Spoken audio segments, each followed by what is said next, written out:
Hello and welcome to the Bible blog at MrKent.com, and I'm Mr. Kent, and today we're going to take a look at chapter 9 of Genesis, which covers the time after Noah came out from the ark after the flood. So if you have a Bible, you might want to open it up and follow along, or there's a link to the right of this video which you can click on to go to BibleGateway.com. I'm using the New King James Version, and you can pick which version you want there and follow along on chapter 9 of Genesis. Also, when I put a scripture up on the screen, that comes from the King James Version. So if you see a little difference in the wording, that's because of that. So let's go ahead and get started. And if you were listening to the last blog, things changed on the earth, and in verse 22, it says, verse 22 of chapter 8, while the earth remains seed time and harvest, cold and heat, winter and summer, and the days and day and night shall not cease. So God promised that there's going to be seed time and harvest, that same thing as spring and fall, and winter and summer.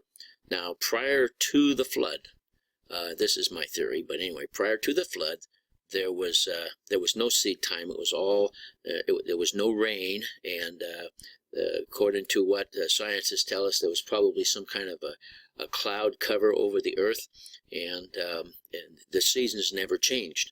So it was just the same all the time. And I believe that during the flood, there was 150 days when the earth was flooded, and that gave God time to change the angle of the axis of the earth with the axis of the revolutions of the earth around the sun. It tilted 23 degrees. He had 150 days to do that, and if he did it gradually. Then when the waters receded, now you're going to have the system we have now, where when the earth revolves around the sun, it takes 1 year. And during that year, the angle of the earth changes because of the tilt in the axis. So then you have summer and winter and so forth. Well, so now we're going to see something interesting here because of that. So let's get started with chapter 9, verse 1. So God blessed Noah and his sons and said to them, "Be fruitful and multiply and fill the earth. And the fear of you and the dread of you shall be on every beast of the earth, on every bird of the air, on all that move on the earth, and on all the fish of the sea. They are given into your hand." And of course, that's pretty much true. Where we live, we have deer that come down into our yard, and they're getting really brave. And we live by a pretty busy road, but they come right down, and you can't get close to them. They're afraid of us. But we have an apple tree, and they love to come down and get the apples. But they are afraid of us. And then if you've ever tried to catch a bird, you know that they'll take off before you get there. My grandma used to tell me, if you put salt on their tail, then you can catch them, you know. And so I used to go out with the salt shaker. But anyway, yeah, if you put salt on your tail, you can grab them. You don't have to put the salt on them. But I didn't understand back then. I still don't understand a lot of things. Well, anyway, so we're going to go to verse 3. Every moving thing that lives shall be food for you. I have given you all things, even as the green herbs. So now God at this point in time says you can eat everything, okay? We're going to find out in the book of Leviticus that God tells the Jewish people, the Israelites, that there's certain things they cannot eat. But at this point in time, they can eat everything. Verse 4. But you shall not eat flesh with its life. That is its blood. And so we're going to take a look at what is this all about. We've already talked about it in some other blogs.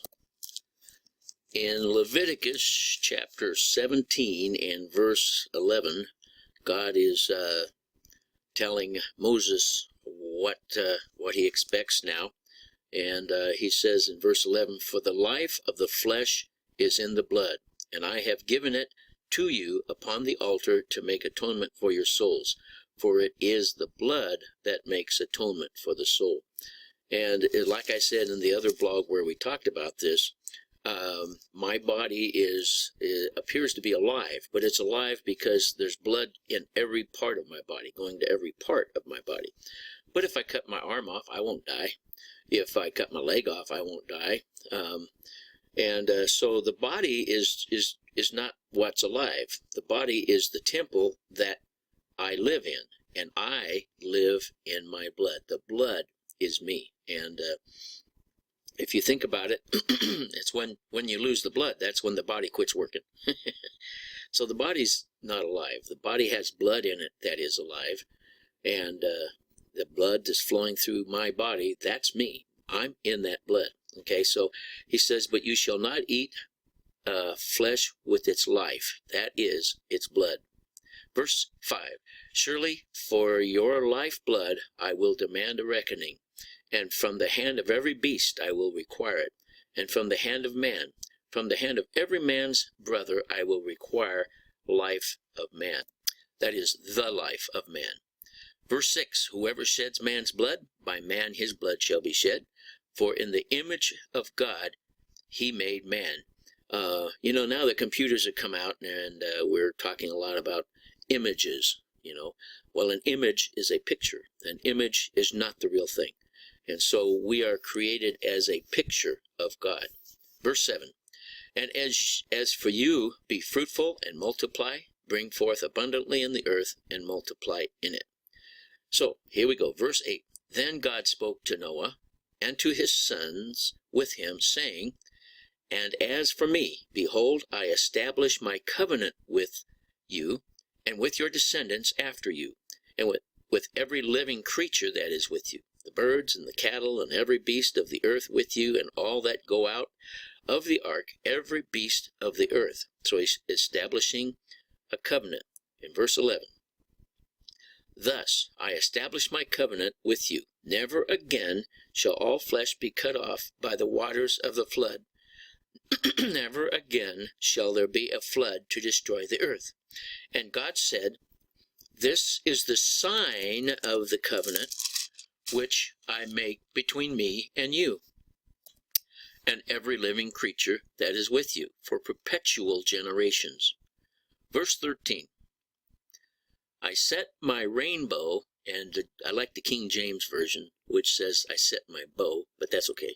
I set my rainbow in the cloud, and it shall be for a sign of the covenant between me and the earth. It shall be when I bring a cloud over the earth, that the bow shall be seen in the cloud. Now I'm going to stop right there and explain. That's why I like the King James Version. He says, verse 15, I will remember my covenant, and I will remember my covenant which is between me and you and every living creature of all flesh. The waters shall never again become a flood to destroy all flesh. The bow shall be seen in the cloud, and I will look on it to remember the everlasting covenant between God and every living creature of all flesh that is on the earth. Now, he says the bow shall be seen in the cloud. Now, we have clouds. We have clouds. I think we have some clouds out there. I'm looking out the window right now. We have clouds. I don't see any bow, any rainbow. We see a rainbow when it rains, but God is looking down at the clouds, and he sees a bow in the cloud. And we can call it a rainbow or whatever you want, but I'll put a picture up with this to show you a photograph that I took several years ago. I am still a pilot, but I don't fly anymore. But I could, I just don't, because I got rid of my plane. But anyway, I took a picture of the cloud because it really amazed me. When I was flying over some clouds one day, I looked down and there was my shadow. And around my shadow, there was this beautiful rainbow.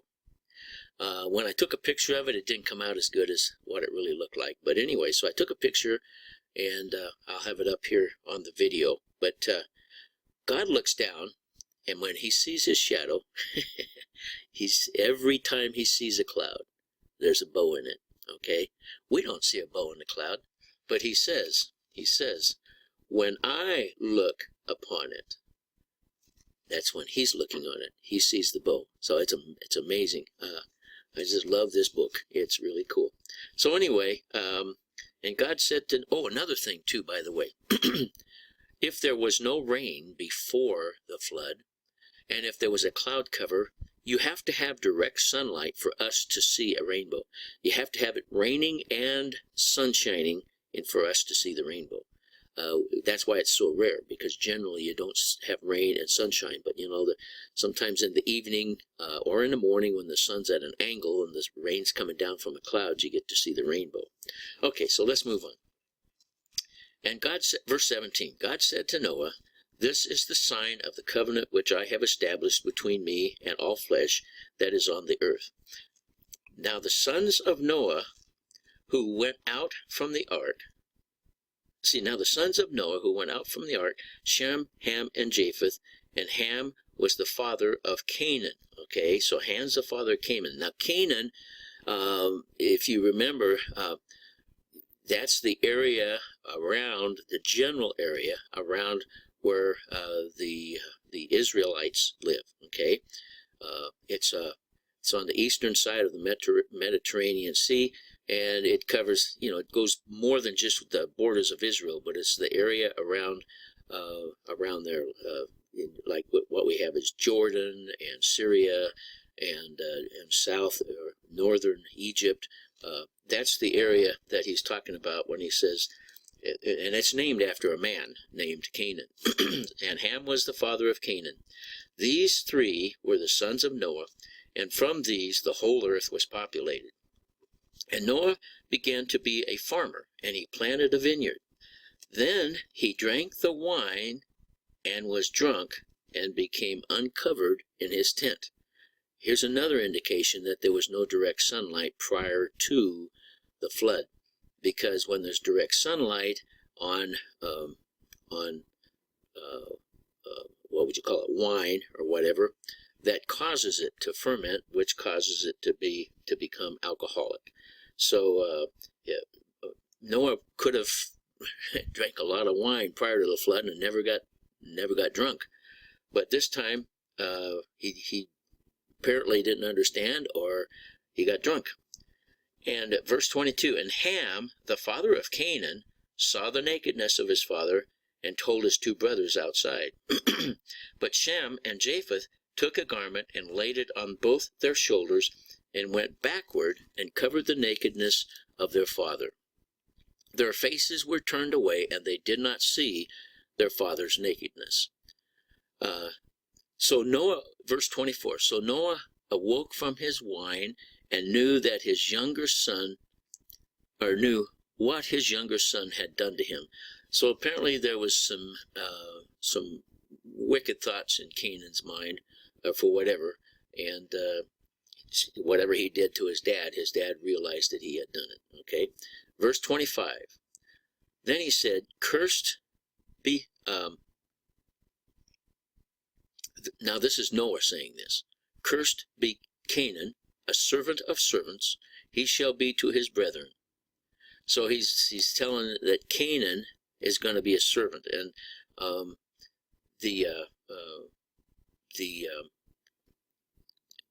that's going to be the son of Ham, and Canaan, all the area around east of the Mediterranean Sea, over the period of the centuries, one country after another has come in and tried to rule over that area. In verse 26, and he said, "Blessed be the Lord, the God of Shem, and may Canaan be his servant." Okay, so in that context, Canaan is going to serve other men. Now here's cool. Look at this, verse 27. "May God enlarge Japheth, and may he dwell in the tents of Shem, and may Canaan be his servant."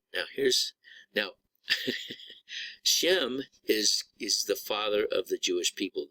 In his genealogy, you'll find that Abraham is born through Shem.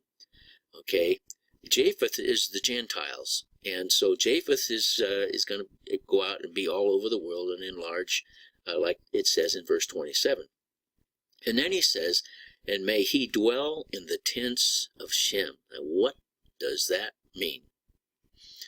Well, the tent of Shem is Jesus. Okay? And we as Gentiles can dwell in the tent of Shem. Now, tent can also mean house, which can also mean family. So we can become the family of Shem when we trust Jesus as our Savior. And so anyway, it's amazing to me. But verse 28, and Noah lived after the flood 350 years. So all the days of Noah were 950 years, and he died. So there we have chapter 9. Now chapter 10 and chapter 11 I put together, and actually it was the first video that I made, so I apologize for not knowing exactly what I was doing when I put that one together. And don't need to explain, I suppose, but anyway, that was the first video I made. So if you're working through these, bear with me on that one, or skip it, whatever you want. Anyway, well, thank you for listening. I hope that you will dwell in the tents of Shem, and you have a great day. Thank you for visiting the website, and God bless you.